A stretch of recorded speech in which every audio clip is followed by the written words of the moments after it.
Hey, what's going on, gang? Welcome back to a very exciting episode of High Rollers, Roads, and Rails. Guys, this is such a long-awaited episode. This is one that I've wanted to film for quite some time. So, if my attire isn't any giveaway or the picture's over my shoulder, we're talking about the mighty Norfolk and Western 611.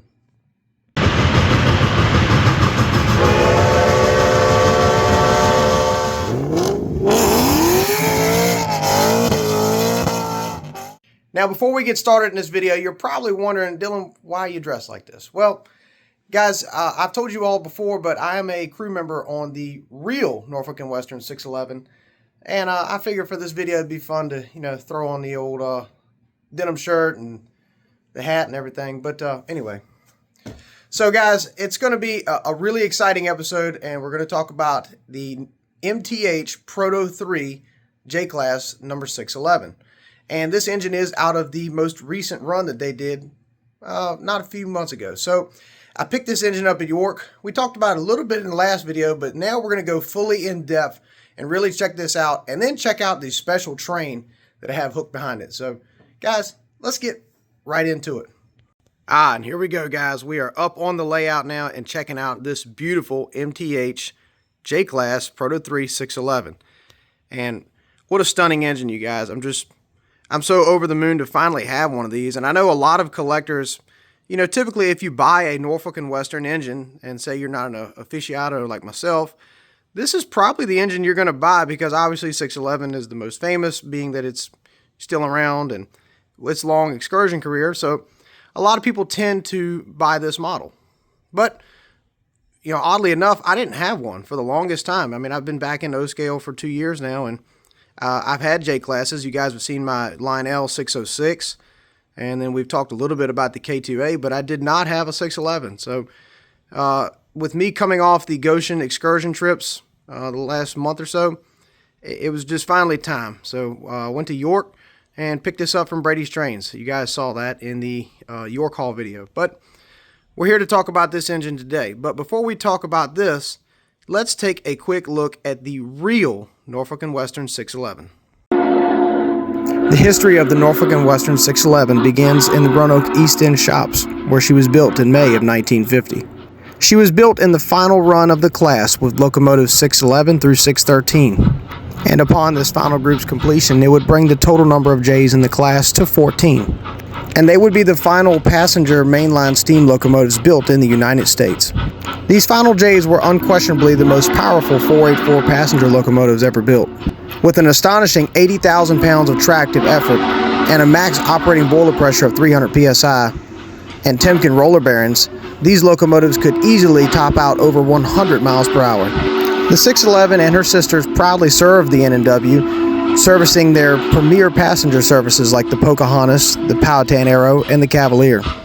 The 611 herself would remain in revenue service until January of 1959, where she was sent to the deadline in Bluefield, West Virginia, to only be later saved by avid rail fan and lawyer W. Graham Claytor Jr., who convinced then Norfolk and Western President Stuart T. Saunders to preserve one J locomotive. That J just so happened to be number 611. Now, there's a lot of speculation to why number 611 was saved, and many believe it's due to her accident that she had back in 1956, in which point the Norfolk and Western did a full rebuild on her. So at the time, she was in the best shape. Others believe it was just because she was on the end of the deadline and it was the easiest engine to get to. Now, what's even more impressive than her revenue service was 611's long-tenured excursion service. She ran on a few excursions through the 1960s, but in 1966 she was donated to the Roanoke Transportation Museum in Roanoke, Virginia, where she would set static in Wasena Park. By the time 1982 came around, the Norfolk and Western and Southern had merged into Norfolk Southern. Leadership at Norfolk Southern decided to have a steam program to celebrate the company's heritage and needed a locomotive to pull some of their premier mainline excursions. 611 underwent a restoration and was brought back to steam and served for NS from 1983 until 1994, where unfortunately, due to insurance costs, the program was canceled.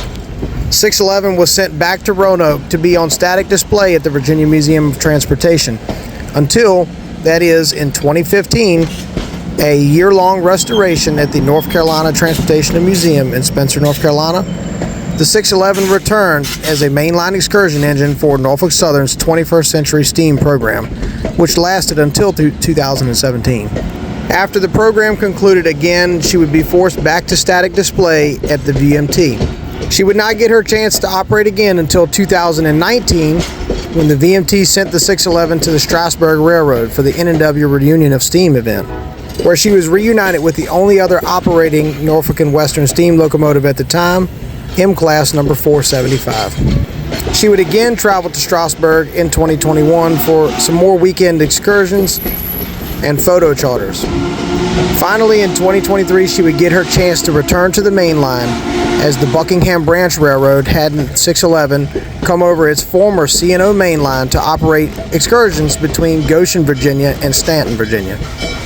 And then again, here in 2025, she just completed 5 weekends of excursions on the same line with the Buckingham Branch, which is where the footage that you're watching right now was recorded from. So as you can see, 611 has had quite the excursion career, and the stars look bright ahead for her as the VMT is very committed to keeping this locomotive running for years to come. Now, before we go back to talking about the model of this engine, enjoy some of this exclusive footage from the 2025 excursions as 611 charges upgrade on the former C&O main line, now owned by the Buckingham Branch.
Alrighty, y'all, and here we are back on the layout, and now that we've gotten a chance to talk about the real deal, let's talk about this O-scale model in front of us. So again, this is from MTH Electric Trains, and this is their most recent run of this engine, which was released back, I believe, in late spring, early summer of 2025.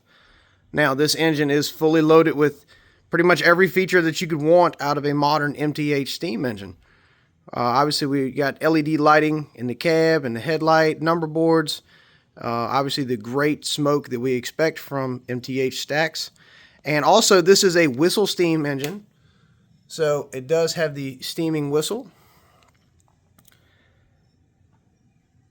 It has a really nice PFA sequence, and I mean, obviously the detail that you would expect out of a Premier model.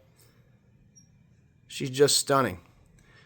Now, it is hard to get a lot of detail into a streamlined engine like a J, but I mean, MTH really nailed it. So if we take just a close look, you can see it, some of the separately applied detail as far as the grab irons. And one thing I noticed about this versus my Lionel J is that it has much more scale proportion on the marker lights. They look a lot better. We just come over the top. Really nice detail. Something I really like about this particular J is that if you notice here, the safety valves are black. And from spending a lot of time on the real one, the safety valves are not gold, they are black. So that's a nice touch there. And something else I love about this one too is that the bell is in the correct location for the excursion version. Now, when the J's operated for the Norfolk and Western, yes, their bells were up top. And you see that on most models. However, MTH got this one right by putting the bell in the correct location. And then something else that just drew me to this model was obviously them putting the Spirit of Roanoke under the window. Now, if you guys have seen the excursion version, you know that that is painted onto the side of the cab. Now, that would not be correct for a in-service model, so they did it right here. Here we are, we've moved down back towards the back of the engine and look at the trailing truck. And something else, a really nice detail. Let me see if I can get this to focus. Check it out. MTH actually put Timken on the roller bearings on the trailing truck. So pretty neat. That's another correct, I guess, small detail they got right. See, we got some nice cab curtains. See, we got some hand-painted figures in the cab. You got some painted details on the inside of there. You got a drop plate between the engine and the tender, so that looks great.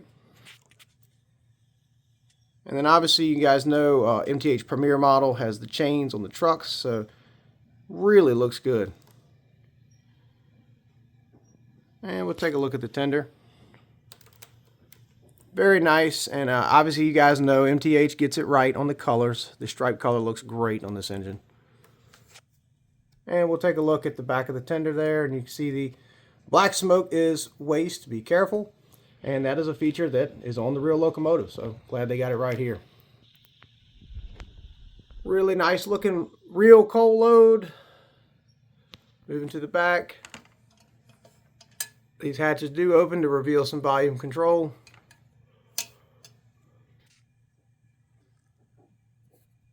And again, some nice lettering here on the back of the tender.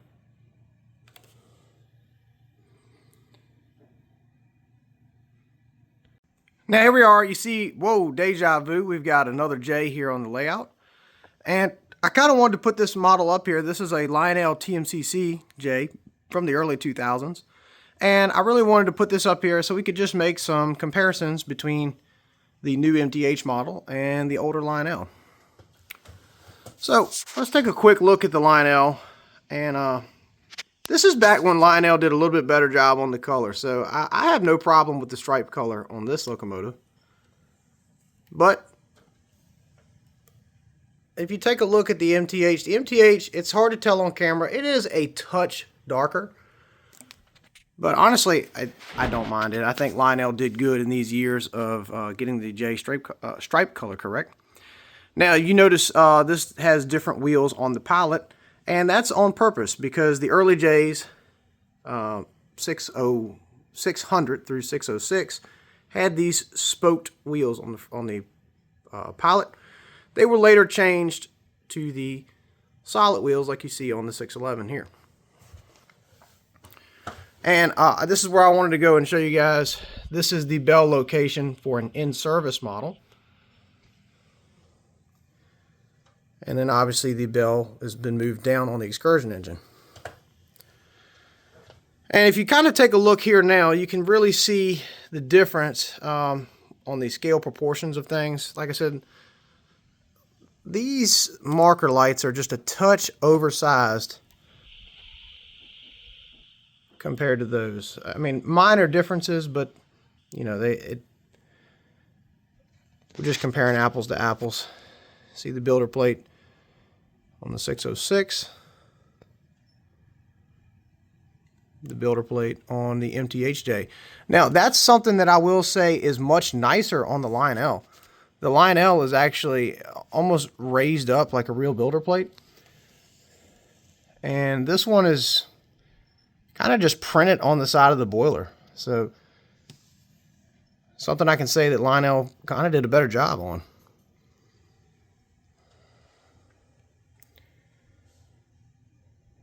But overall, detail-wise, these engines are very comparable.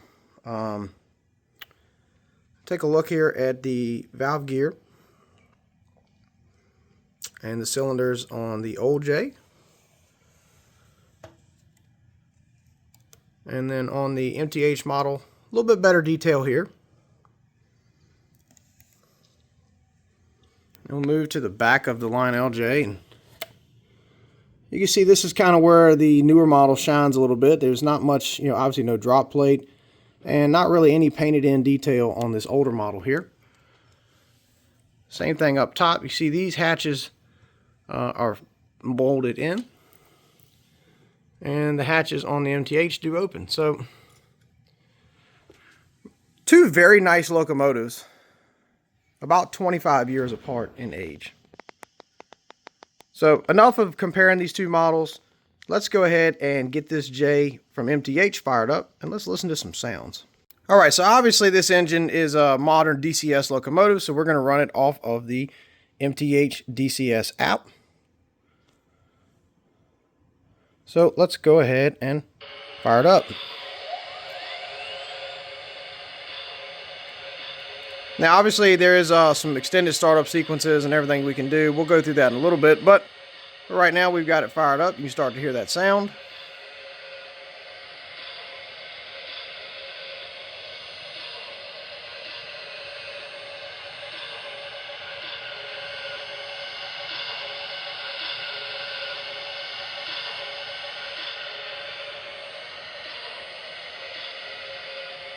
And we can already start to see that smoke unit warming up. Obviously, these things put out some incredible smoke. Alright, so let's go ahead and go through the sounds. Now, one thing that I've always been very critical of these MTH models, at least through sound on a video, is the whistle. Now, I can honestly say after owning this in person, the whistle sounds a lot better in person than on camera. But let's go ahead and take a listen to this Hancock 3-chime long bell whistle right now.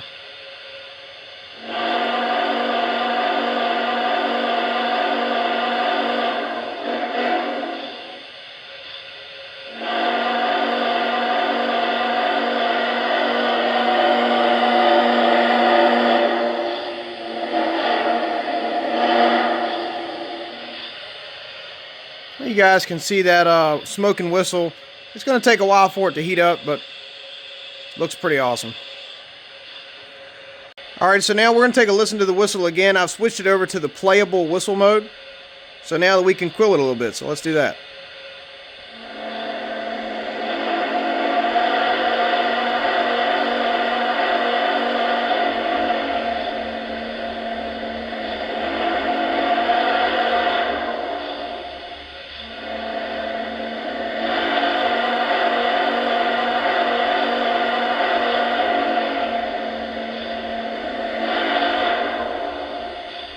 Man, that sounds awesome. I got to say, I'm pretty surprised of the whistle. I think it sounds great, and sorry for being so critical of it over the years, MTH. Sounds pretty good.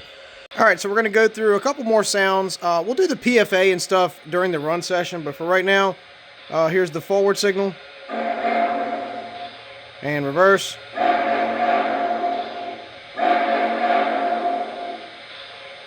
Go through some of the sounds.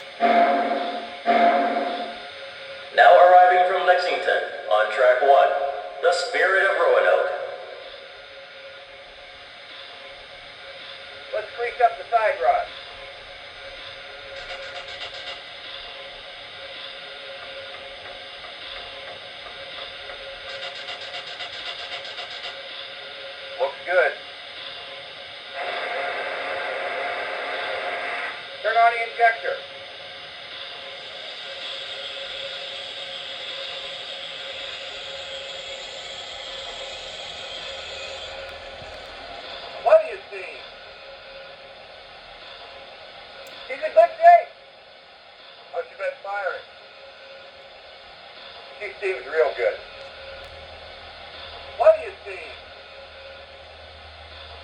to send out the dog catcher if we don't stay on schedule.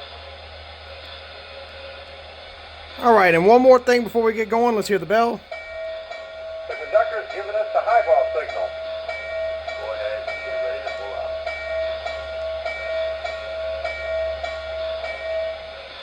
Now, one thing I can say about that bell is it sounds eerily similar to the real thing. I was pretty impressed with how good the bell sounded. Guys, I think we've done more than enough talking about this engine. Let's run it. And before we do that, though, I do want to talk about the consist that we have behind the train. Well, and I moved a little farther down the train because I really wanted to show you guys this consist. So I finally put together a proper 611 excursion consist. Now, take a look at what we have here. Obviously, we have an auxiliary water tender. Yes, I know it's not the J-striped auxiliary water tender, but if you look at videos from the 90s excursions on the NS Steam program, it pulled an auxiliary tender with the freight lettering on it. So that's right. Behind it, you'll see a mail baggage car. I've done this to represent the 1407 tool car that we normally pull behind it. And then coming on down, we've got a string of all sorts of MTH passenger cars.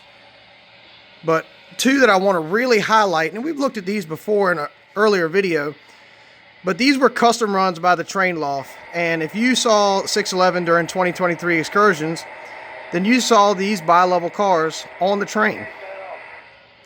And I love the fact that they're properly lettered for the museum, in which I'm a volunteer. So it's got the VMT lettering on them, and these are fantastic cars. And I'm so glad to finally have them behind a 611 and look forward to running these cars. But they're really nice, man. I mean, we've looked at them before, but the details on these are just stunning. So great job, Jeff, at the train loft. And we're moving on down, and it's just a different assortment of all 18-inch Premier MTH cars. We've got two domes on the train, and then the Southern Tail cars. So, great looking consist. In my opinion, a very proper excursion train. So, without further ado, let's get this thing rolling.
Lexington on track 1, the Spirit of Roanoke.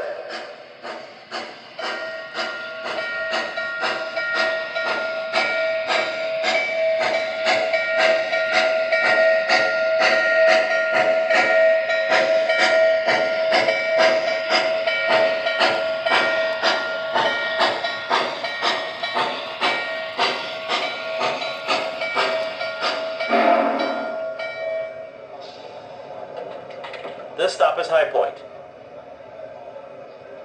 Watch your step. Have a nice day. Thank you. Welcome aboard. Ticketed passengers only. Let me help you with your baggage. Now departing for Blue Ridge on track 1, the Spirit of Roanoke. Welcome aboard. Step right this way. Watch your step. All aboard.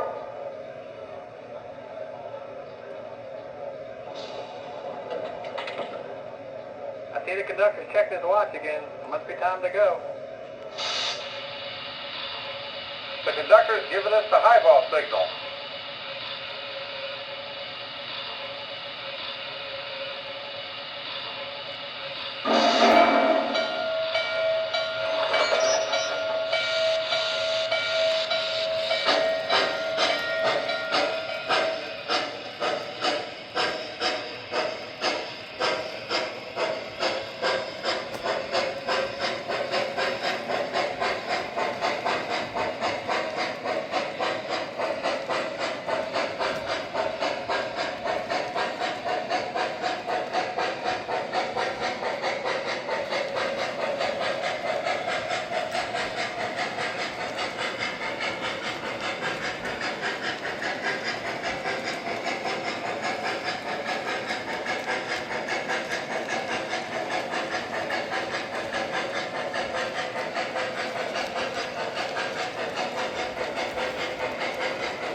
Alright gang, and I hope you guys enjoyed this action-packed episode of High Rollers, Roads, and Rails.